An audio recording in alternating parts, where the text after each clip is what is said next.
Bitta sir aytaymi? Kim nima haqida ko'p gapirayotgan bo'lsa, o'sha narsa u odamda yo'qdir. Tushuntira oldimmi? Ya'ni tilidan qalbiga tushmagan. Kim do'stlikdan bong urayotgan bo'lsa, u do'st emasdir. Kim muhabbatdan bong urayotgan bo'lsa, qalbida zarracha muhabbat yo'qdir. Chunki hislar qalbga tushganda amallarga ko'chadi. Tildaligida amallarga ko'chmasligi mumkin. Bunga misol o'laroq bir hikoyani aytib beraman. Ko'pchilik biladi, siz ham balki bilasiz, bilmayman. Kunlardan bir kuni insonlardagi mehr, muhabbat, oqibat, sevgini sinab ko'rish uchun, test qilish uchun bugungi nima bilan aytganda hammalarini bir guruh odamlarni bir dasturxon boshiga taklif qilishibdi va dastalari uzun qoshiqlar qo'yishibdi dasturxonga. Ya'ni darvish qoshiqlari deyiladi. O'sha dastasi uzun qoshiqlarni qo'yishibdi. Kosalarda sho'rvalarni keltirishibdi va aytishibdiki, qoshiq bilan taomlanarkansiz, dastasini faqat uchidan ushlaysiz. O'rtasidan yo bu yoqdan ushlash mumkin emas.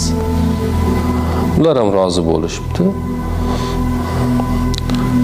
Qoshiqni dastasini uchidan ushlab sho'rvani olarmish-u, dastasi uzunligidan og'ziga olib kela olmasmish. Bu yog'iga to'kibdi, bu yog'iga to'kibdi, xullas hammasi och dasturxondan turishga majbur bo'ldi. Ikkinchi bir guruh odamlarni olib kelishibdi, ularga ham xuddi shu shartni aytishibdi, qoshiqlarni faqat dastasini uchidan ushlash mumkin. Odamlar o'tiribdi, qarasa dastasi juda uzun, o'zini og'ziga olib kela olmayapti. Qoshiqni olib do'stini og'ziga oldi. Do'sti bunga olib ketdi. Shunday qilib ular bir-birini ovqatlantirishibdi. Bu qissadan nima hissa olamiz?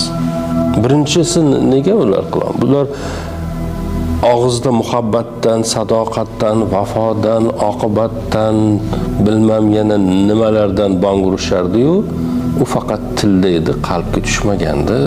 O'shaning uchun oddiy bir yechim topilish kerak bo'lgan joyda hammasi ochib ketdi. Ikkinchilarning rostdan ham bir-biriga muhabbati bor edi. Rostdan ham bir-biriga sadoqati, ishonchi bor edi. Suyanchi bor edi, ya'ni suyana oladigan va bir-birlarini qornini to'yg'izib turib ketishdi. Bu yerdan o'rganishimiz kerak bo'lgan narsalar shu. Birinchisi, bu dunyoni dasturxonida agar siz faqat o'zingizni o'ylaydigan bo'lsangiz, och qolasiz. O'zingizni to'ydirishni o'ylasangiz, och qolishingiz aniq.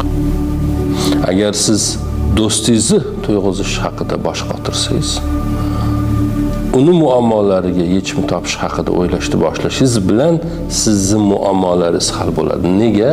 Chunki do'stingiz ham sizning muammolaringizni hal qilish haqida bosh qotirishni boshlaydi. Agar siz o'zingizning muammolaringizni o'zingiz yecha olganingizda shu paytgacha yechadingiz, to'g'rimi? Yecha olmaganingiz uchun u do'stning fikriga, qarashiga ehtiyojingiz bor. Oddiy qilib aytganda.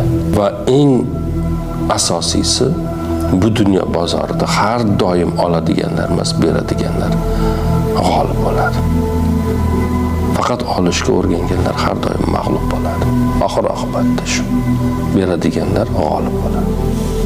Mana shunaqa. Sirni bilib oldingiz.